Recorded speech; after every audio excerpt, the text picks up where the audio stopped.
1914 সাল সারা বিশ্ব কেঁপে উঠেছিল প্রথম বিশ্বযুদ্ধের কামানের গর্জনে।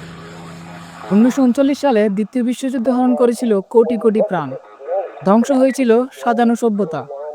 আজ 2026 সালে দাঁড়িয়ে ইতিহাস কি আবার সেই এক রক্তক্ষয়ী পথে হাঁটছে? দশকের পর দশক ধরে চলা ক্ষোভ, কূটনীতির ব্যর্থতা আর ক্ষমতার দাপট আজ মধ্যপ্রাচ্যের আকাশকে করে তুলেছে আগ্নেয়গিরি। প্রথম ও দ্বিতীয় বিশ্বযুদ্ধের শেষ বিভীষিকা কি তবে ফিরে আসছে 2026-এর ইরান ও আমেরিকার হাত ধরে? আজ আমরা এমন এক যুদ্ধের দ্বারগোড়ায় দাঁড়িয়ে আছি যা চিরতরে বদলে দিতে পারে বিশ্ব মানচিত্র। 2026 সালের 28 ফেব্রুয়ারি আমেরিকা ও ইসরায়েলের কয়েকশো যুদ্ধবিমান ইরানের পরমাণু কেন্দ্রগুলোতে বোমাবর্ষণ শুরু করে। কেন হঠাৎ করে আমেরিকা এবং ইসরায়েল ইরানের উপরে এত চড়াও হয়েছিল? আসলে আমেরিকা এবং ইরানের দ্বন্দ্ব নতুন কিছু নয়। এখানে আমেরিকা মূলত দুইটি কারণে ইরানের উপর আক্রমণ করেছে। এক, আমেরিকা দাবি করেছিল ইরান রেড লাইন ক্রস করছে। আমেরিকা এবং ইসরায়েলের জন্য সবচেয়ে বড় রেড লাইন হচ্ছে ইরানের ইউরেনিয়াম সমৃদ্ধকরণের মাত্রা। তারা স্পষ্ট জানিয়েছিল ইরান যদি 90% ইউরেনিয়াম সমৃদ্ধ করে তবে তারা সরাসরি হামলা করবে। এরই সূত্র ধরে তারা শুরু করে অপারেশন এপিক ফিউরি। মার্কিন ফোর্স ইরানের ভূগর্ভস্থ নাতঞ্জ ও ফোর্দো পরমাণু কেন্দ্রে কোনো পূর্ব সতর্কতা ছাড়াই হাজার হাজার পাউন্ডের বাংকার বাস্টার বোমা বর্ষণ করে। 2 নম্বর কারণটা হচ্ছে খামেনির পতন। ইরান এবং আমেরিকা চাইছিল ইরানের সরকার পরিবর্তনের চেষ্টা। এই সরকার পরিবর্তনের চেষ্টাকেও এই হামলার অন্যতম কারণ হিসেবে ধরা যেতে পারে। হামলার কয়েক ঘন্টার মধ্যে বিশ্বকে স্তব্ধ করে দেয় একটি খবর: ইরানের সর্বোচ্চ নেতা আয়াতুল্লাহ আলী খামেনি আর নেই। এ হত্যা ইরানের সামরিক ক্ষতি ছিল না, বরং এটি ছিল তাদের অস্তিত্বের উপর আঘাত। আমেরিকা ও ইসরায়েলের সরকার পরিবর্তনের চেষ্টা ইরানকে এক চরম প্রতিশোধের পথে ঠেলে দেয়।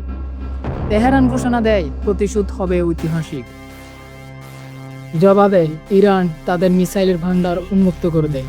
ফাত্তাহ ও খাইবার শেখানোর মতো হাইপারসনিক মিসাইলগুলো দিয়ে তারা লক্ষ্য স্থির করেন ইসরায়েলের বিভিন্ন সামরিক ঘাঁটিতে। শুধু তাই নয়, কাতার, বাহরাইন এবং কুয়েতে অবস্থিত মার্কিন ঘাঁটিতে আঘাত হানে ইরানি ড্রোন ও মিসাইল। মধ্যপ্রাচ্য জুড়ে থাকা মার্কিন আকাশ প্রতিরক্ষা ব্যবস্থা প্যাট্রিয়ট এবং কাট আজ এই বিশাল মিসাইল বৃষ্টির সামনে বড় চ্যালেঞ্জের মুখে। ইরানের কাছে আরও একটি বিশাল অস্ত্র আছে, সেটা হচ্ছে হরমুজ প্রণালী। হরমুজ প্রণালী হলো বিশ্ব মানচিত্রে সবচেয়ে গুরুত্বপূর্ণ এবং কৌশলগত একটি সরু জলপথ। এটি পার্সিয়ান গলফ এবং গলফ অফ ওমানকে যুক্ত করেছে।